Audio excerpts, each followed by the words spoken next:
Uma grande saudação a você que assiste mais um vídeo aqui da Escola Teófilos, aqui com o professor Euclides. Nós estamos continuando, então nós estamos dentro da aula sobre 1ª e 2ª Macabeus. Nós vamos agora para a segunda lição, que é específica sobre o primeiro livro de Macabeus. Lembro que o primeiro livro de Macabeus, eles não são uma sequência cronológica ou lógica, eles têm temas diferentes. Eles apenas são chamados de primeiro e segundo livro de Macabeus porque eles relatam cenas e fatos de um mesmo período. Nem mesmo o autor podemos dizer que é o mesmo, porém o espírito com o qual os dois livros foram escritos é o mesmo. Mas vamos citar na aula de hoje sobre primeiro livro de Macabeus. Primeira Macabeus, no capítulo 1 ao capítulo 270, é um relato da situação difícil do povo.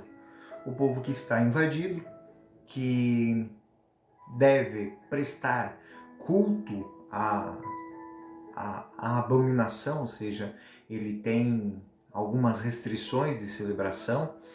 Depois passa para a narração de feitos de Judas Macabeu, depois de seu irmão Jonatas e de seu irmão Simão. São períodos que se sucedem. Então, o período antes da Revolução, a primeira parte da Revolução, que é de 166 a 160, que termina essa primeira parte com a morte de Judas Macabeu, a sucessão de seu irmão Jonas em 160, que vai até 142 e também é morto, e lhe é sucedido por Simão em 142 a 134, que também é morto. Então, todos os irmãos macabeus foram assassinados, foram mortos, ou em batalha, ou em algum tipo de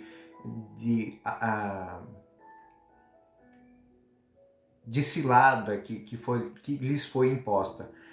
O fato é que os irmãos macabeus, eles passam de uma situação de grande estima do povo, quando eles pegam uma situação lá com o sacerdote Matatias, tomam aquela situação, tomam as rédeas daquela situação, lutam, conseguem a libertação, e aí que vem. Quando eles conseguem a libertação, conseguem uma liberdade religiosa que não lhes é imposta, eles começam a fazer ligações, e aí vão perdendo a fidelidade. No momento em que eles perdem a fidelidade, alguma coisa acontece. Então, são mortos ou em combate, ou são mortos em ciladas, mas eles perdem o poder.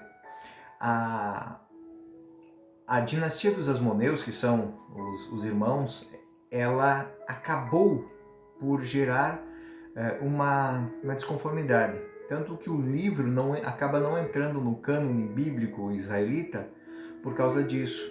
Porque as dinastias que sucederam, elas não viam com bons olhos essa relação. E como eles já haviam reconquistado a liberdade religiosa, eles não queriam que esta ideia permanecesse no meio do povo. É muito interessante ver como todo aquele que consegue, né, fazer alguma coisa em prol do povo tem que manter a fidelidade ao povo. Eu não posso usar o povo como escadaria. Eu não posso usar as dores do povo como escadaria. Talvez é o grande ensinamento do 1ª Macabeus. Homens que lutaram, que conseguiram conquistar uma grande quantidade de adeptos e foram e lutaram, mas que quando conseguiram o poder, se esqueceram daqueles que lutaram com eles para conquistar este poder. Então esta é uma realidade que o primeiro livro de Macabeus nos mostra com muita clareza.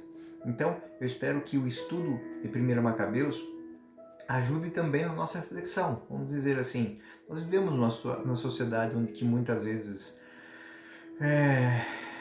as belas palavras, os grandes ideais são usados para motivar, né?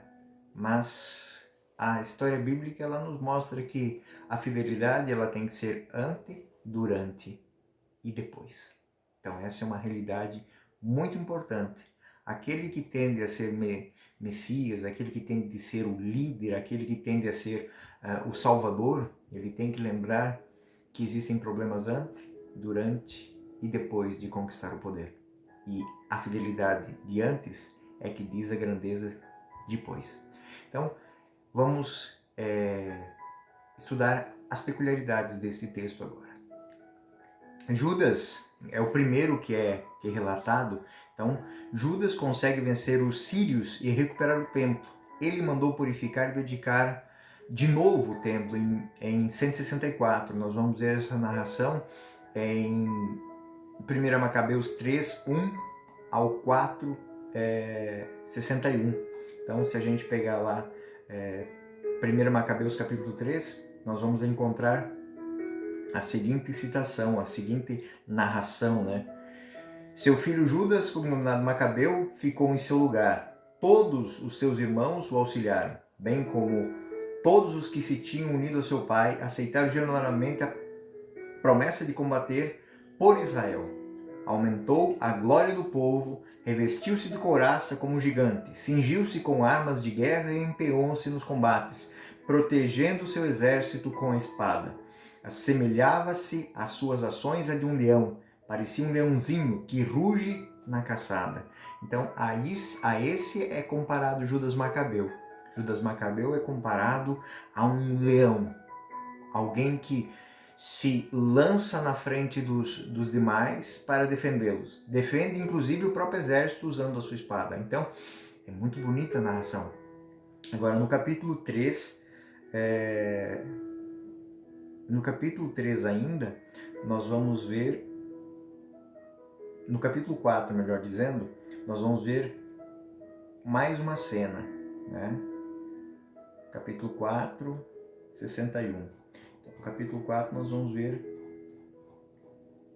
61. Judas pôs ali as tropas para guardá-la e fortificou também Bet-sur para protegê-la, a fim de que o povo tivesse uma muralha na direção da Idumeia. Então, aqui é contado que houve a conquista, houve a conquista após uma grande luta, a reconquista do templo, a purificação do templo. E o templo estava agora purificado e bem guardado. Judas, a partir do capítulo 3, daí nós vamos ter Judas, as citações de Judas vão até o capítulo 9. Então, do 3 ao 9 nós vamos falar de Judas. Então, no capítulo 9, Judas morre. No capítulo 9, versículo 17, nós temos a narração da morte de Judas, né? O combate se tornou encarniçado, e tanto que um como de outro lado muitos caíram. Judas mesmo caiu morto, e então todos fugiram. Então isso é muito próprio das batalhas. Quando o líder cai, todos fogem. Então nós novamente temos no capítulo 9, versículo 17 seguintes, nós temos o povo que se perde. Mas no mesmo capítulo nós temos Judas mesmo caiu morto e os outros fugiram. Jonas, seu irmão, recolheram Judas, seu irmão, e o enterraram no sepulcro de seus pais em Modim. Todo o povo de Israel caiu em desolação e chorou longamente. Como sucumbiu o valente Salvador de Israel. Veja como era o bom, as boas, como ele tinha uma índole, né? Então, o texto, né, vai mostrar a história de Judas, capítulo 9, 17. Então, aqui dentro nós temos o erguimento, o combate, a libertação do povo, e nós temos o combate no qual ele perde a vida. Sucedeu a ele quem? Sucedeu ele, seu irmão Jonatas, que podemos dizer que foi ainda mais feliz em suas campanhas militares. Ele era um grande guerreiro, uma família de guerreiros muito bons. Porém, maiores que as lutas, as vitórias militares de Jonatas, podemos dizer que as suas vitórias diplomáticas são ainda maiores, né? Ele começou a se afastar do ideal de seu pai, né? Vamos dizer que Judas, ele manteve essa fidelidade até o último instante. Ele morre em combate lutando pelo povo e o povo chora por ele. Agora, Jonatas começou a se distanciar do ideal de Matatias e do ideal do seu irmão Judas. Judas é considerado um leão, é uma prefiguração de um verdadeiro líder espiritual. Porém, nós temos lá Judas Macabeu, né? É aquele que dá o nome aos Macabeus. Macabeu é aquele que luta de maneira aguerrida, de maneira feroz contra tudo aquilo que é injusto, tudo aquilo que tenta afastar da pureza religiosa, da pureza estrutural do povo de Israel, que tinha conquistado após o exílio, depois de muito esforço. Porém, Jonatas começou a se afastar de Deus, aliando-se a pagãos. Novamente, aquilo que nós vimos lá em Josué, aquilo que nós vimos lá no início dos livros históricos, né? Então, já disse Moisés, já disse Josué, todos os profetas falaram, e o profeta Natã falou a Davi, né? Então, nós vemos esta, podemos dizer assim, esta corrosiva peculiaridade em todos os governos de Israel. Então, Jonatas, ele sucede ao seu irmão, ele é bem sucedido nas campanhas militares, ele é bem sucedido na sua diplomacia, porém na sua diplomacia lhe falta um pouco mais de fidelidade ao povo de Israel. Lembra aquilo que eu falei? Antes, durante e depois, o povo aderiu a ele por causa de seu irmão. Ele usou o seu irmão como, podemos assim, como dizer, como um meio de chegar ao poder. Chegou ao poder, ele esqueceu dos valores do irmão, os valores do pai, e agora começou a se aliar aos pagãos. Contra tudo aquilo que foi lutado, agora estou me unindo. E o povo de Israel não foi... o povo judeu não gostou dessa maneira de governar. E aliando-se, ele colocou os seus interesses políticos acima dos religiosos, poder acima da fidelidade religiosa. Aceitou, inclusive, ser uma coisa que para o judeu é extremamente complicado, né? Ser nomeado sumo sacerdote, ou seja, aquele que está acima dos outros, ou seja, é um rei, ele foi sagrado sumo sacerdote por um rei estrangeiro, ou seja, algo que é um comandamento divino, algo que é uma vocação divina, ser sacerdote, ele se tornou sacerdote, se fez sacerdote por imposição do rei Alexandre Balas. Bom, daí denota o que aconteceu no ano 142. Ele morreu vítima de uma emboscada, ou seja, emboscada preparada por aqueles que eram fiéis ao seu pai, fiéis ao seu irmão e que não gostaram da sua atitude. Então, Jonatas, ele usou do seu irmão, usou de seu pai, usou da fidelidade e do prestígio que eles tinham para subir o poder. Uma vez no poder, ele fez o poder um caminho para o seu benefício próprio. E esta é seu caminho de queda também. Então esse foi Jonatas. Sucedeu Jonatas, o terceiro irmão, né? Simão.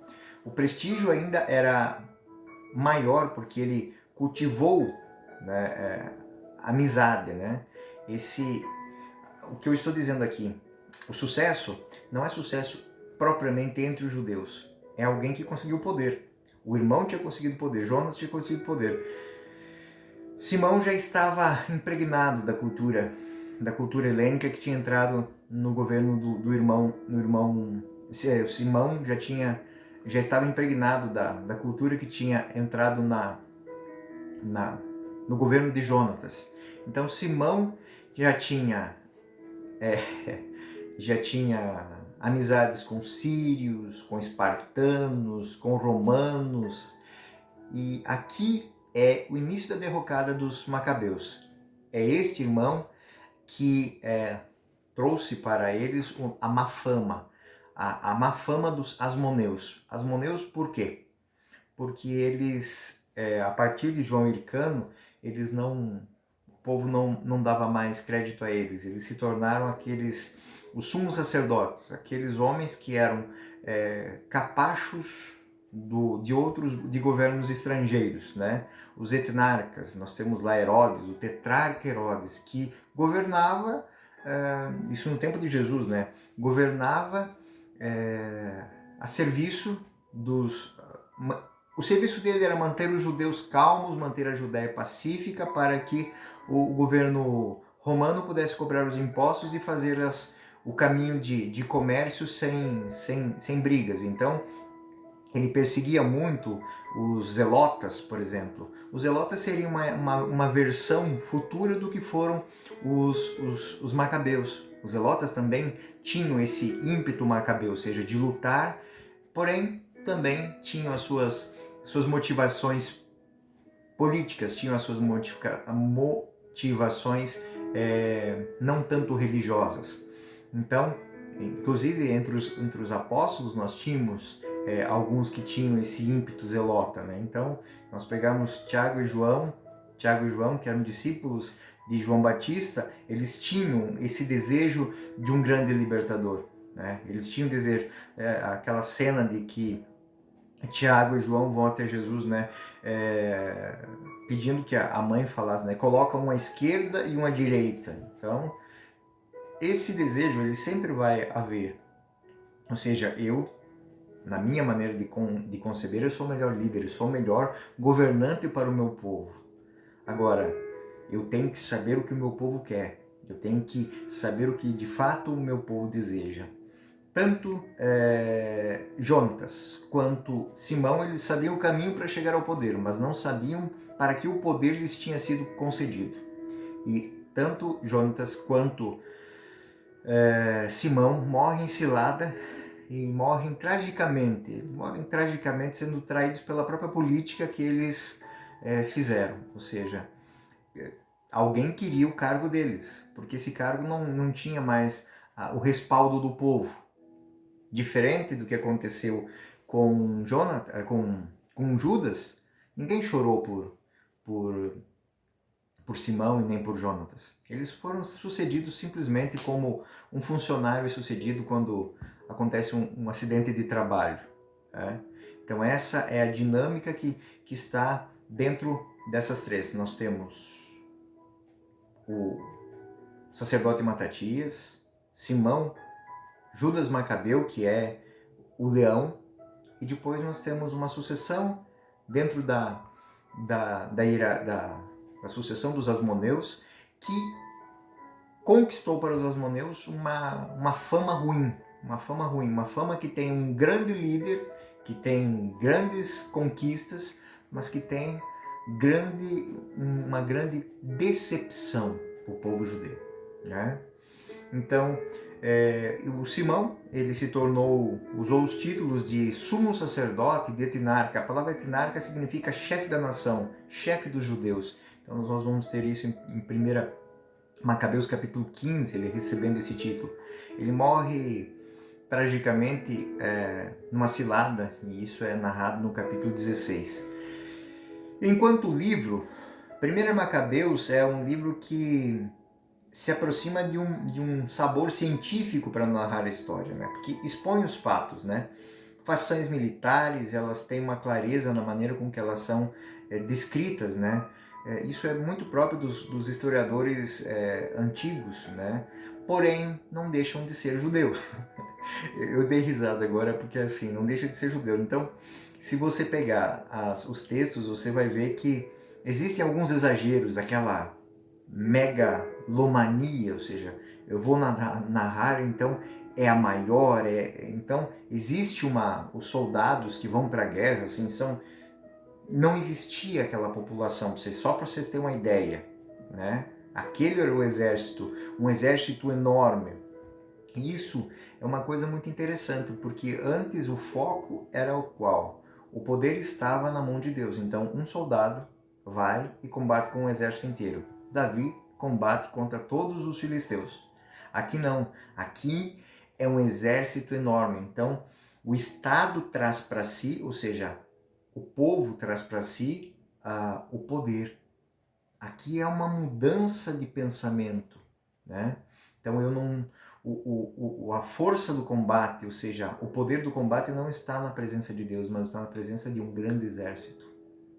Então, vocês que estão acompanhando as aulas, vem aqui uma mudança. Por isso que ele se apresenta assim, se apresenta um sabor um pouco mais real da coisa.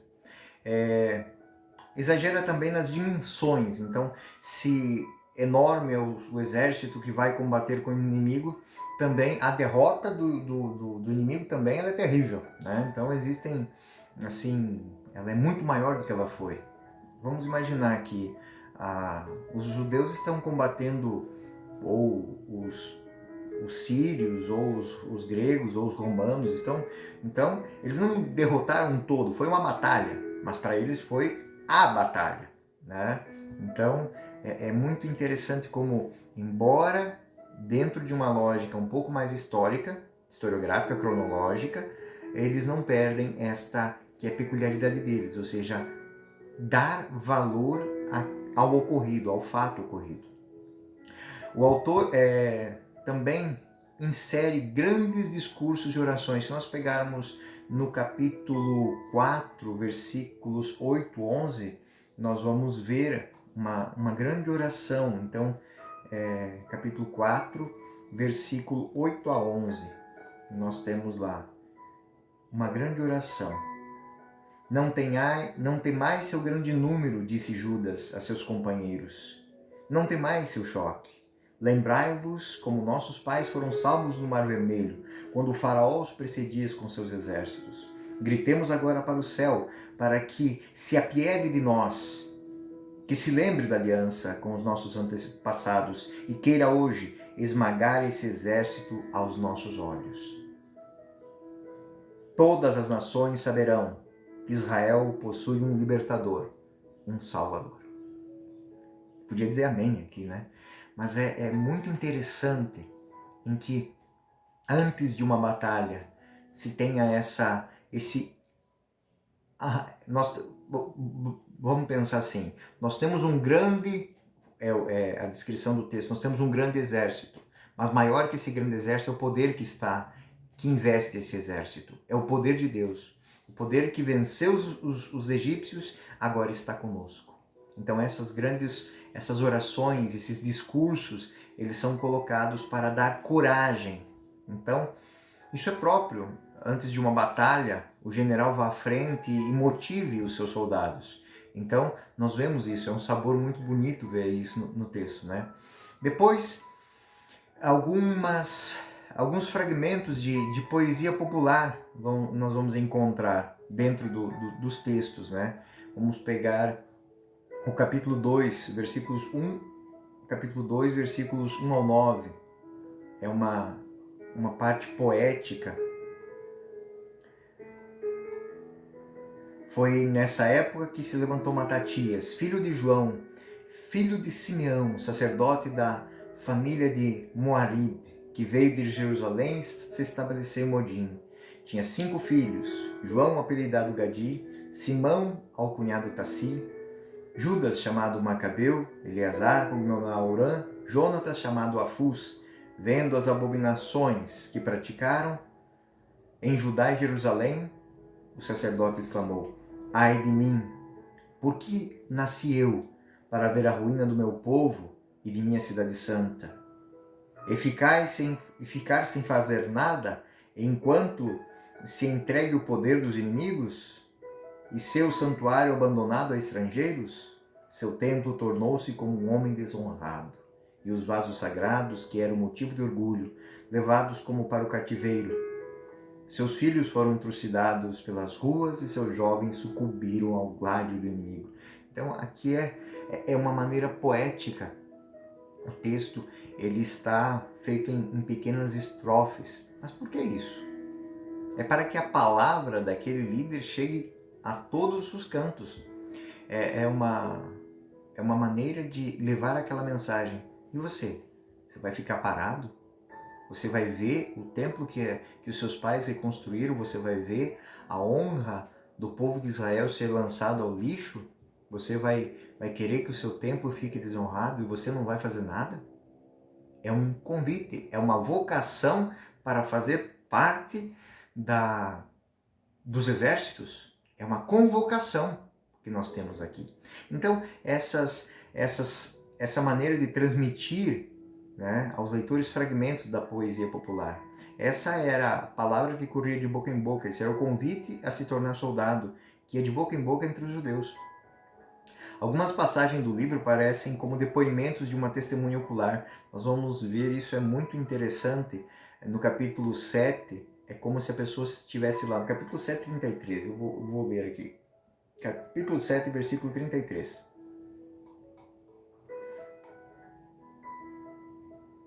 Após o combate, subiu Nicanor ao monte Sião, e os sacerdotes saíram do templo com os anciãos e o povo, para saudá-lo em espírito de paz e mostrar-lhe os holocaustos que se oferecia pelo rei. Então, tem-se a impressão de que o autor ele está presente nesta cena. Porque, veja, é uma narração de sequências. É muito, muito bonito, ela é quase uma cronologia que nós temos aqui. Alguns trechos também referem-se a documentos, e aqui nós temos alguns que são documentos que vão se encontrar em outros lugares depois. Capítulos 5, 10, 13 e 8, 23, 32 são relatadas cartas mesmo, são documentos, né? Cartas a Galad e aos romanos. Né? Em 12, 6, 18, a carta de Jonatas aos espartanos. Jonatas fez aliança com os espartanos. 15, 16, 21, carta de Lúcio, cônsul romano a Ptolomeu. Né? No 14, 27, 45, a inscrição em honra de Simão. Então, nós vamos vendo que a documentação, aquele cunho histórico, passa de fato a se encontrar aqui. Né? Também na leitura de 1 Macabeus, nós vamos ver que ler ela assim na continuidade, você que já leu talvez agora para as aulas, vocês vão perceber que 1 Macabeus ela é uma leitura seca, uma leitura que é um tanto árida. São histórias de combates, histórias de alianças, histórias de intrigas políticas, muitas vezes, né? Mas por detrás de tudo isso, temos que perceber quem escreve. O coração do autor desse livro é um adversário que escreve o que de fato aconteceu para que sirva de testemunho para que não se repita. É muito interessante esse conceito hebraico. Os erros, eu disse um dia numa aula o seguinte: o maior profeta de Israel é o povo de Israel, porque é nos acertos e nos erros de Israel que o povo aprende a ser povo, que o fiel aprende a ser fiel. É nos erros de alguém que cai que se encontra a força para que quem caiu no mesmo lugar se levantar. Então, é muito rica isso. Então, é uma reflexão muito bonita. É uma reflexão, primeira e segunda Macabeus, é uma reflexão que é destinada para os governantes. Como governar? E eu não estou falando governando presidente da república, senador, não. Governante para um judeu é todo aquele que governa a sua casa.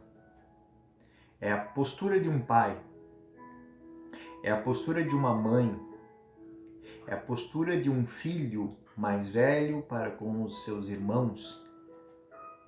Eu não posso ser um pai, não pode usar a sua família para se dar bem. Uma mãe não pode usar a sua família para se dar bem e depois esquecer da família. É uma reflexão muito profunda. O autor, ele olha de uma maneira muito enérgica para o esfacelamento da cultura religiosa e política judaica, a helenização. Ou seja, seria 1 Macabeus seria um livro de extrema riqueza para que a gente faça uma reflexão sobre o nosso tempo.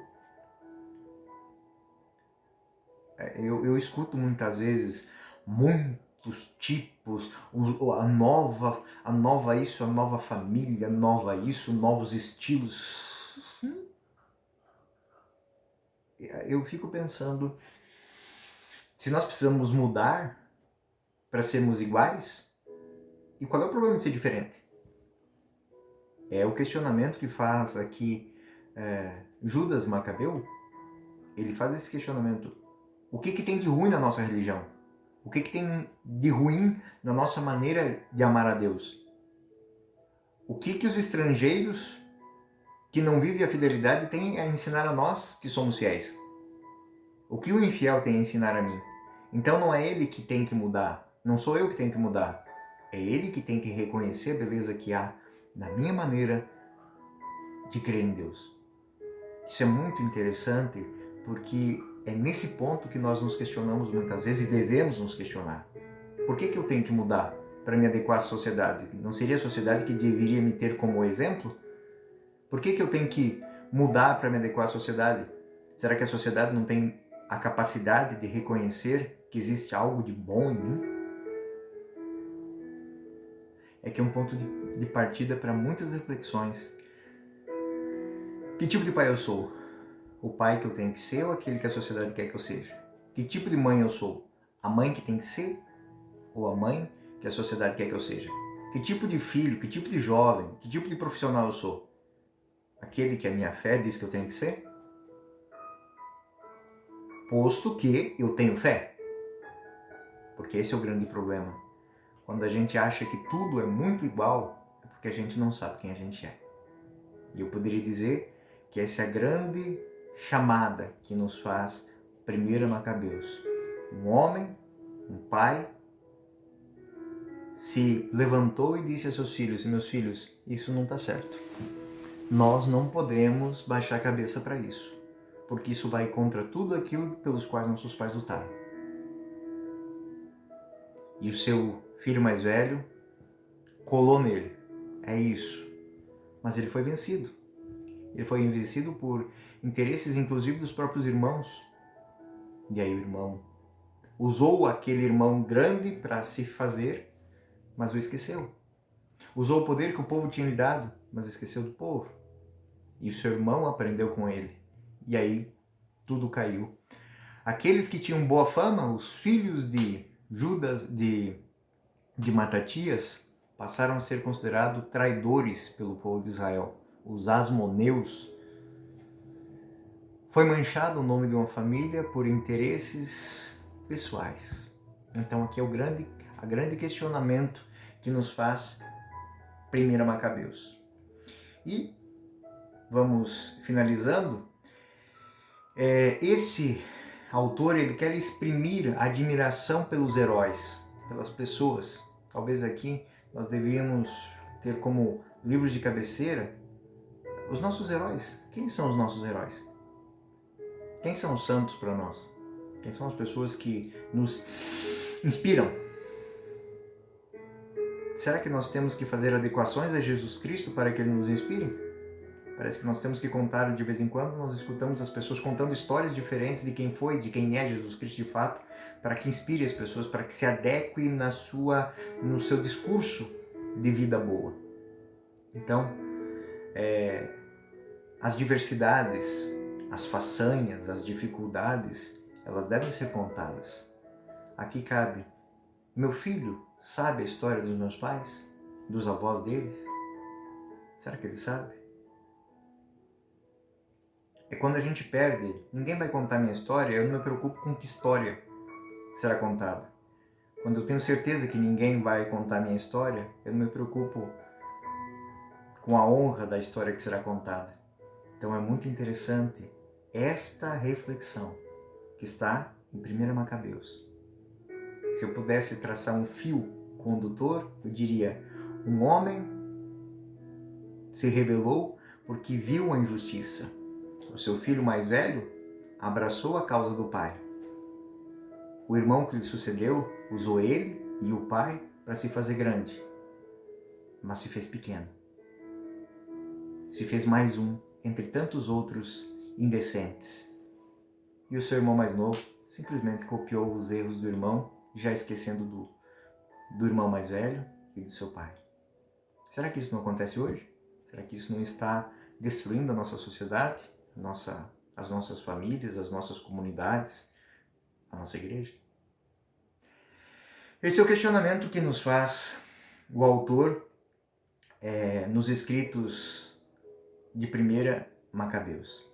Esse autor que deve ter escrito nos últimos anos de João Hircano, por volta de 134 a 140, e um pouco depois da morte desse livro. O livro, ele não foi recebido pelos judeus da Palestina no catálogo bíblico, né?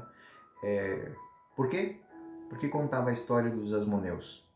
Então, possivelmente, se não fôssemos nós cristãos termos dado um grande valor para esse tipo de escrito, porque ele é muito revelador para nós, isso teria se perdido. Os israelitas, porém, não deixaram de estimar esse livro, o livro dos Macabeus, o primeiro livro dos Macabeus, e alguns historiógrafos, como Flávio Joséfo, eles contam isso. Embora não tenha entrado no cano, nunca deixou de ser um livro de muita realidade espiritual para os judeus. Então, essa reflexão que está dentro de 1 Macabeus é uma reflexão muito atual. Não se deixem levar pelas intrigas políticas, pelas batalhas, pelos exageros do livro. Não. Pensem o que tem por detrás. O que tem por detrás é um homem refletindo sobre relações de poder, sobre relações de justiça, sobre relações de fidelidade de um povo com o seu Deus, de um pai com seus filhos, de um líder com o seu povo. Que isso sirva de inspiração para você. Muito obrigado por ter participado desta lição, que foi a segunda. Agora nós vamos para o segundo livro dos Macabeus. E até a próxima. Aqui foi o professor Euclides, da Escola Teófilos. Não deixe de se inscrever no nosso canal e colocar lá o sininho para receber os próximos vídeos. Muito obrigado. Até a próxima.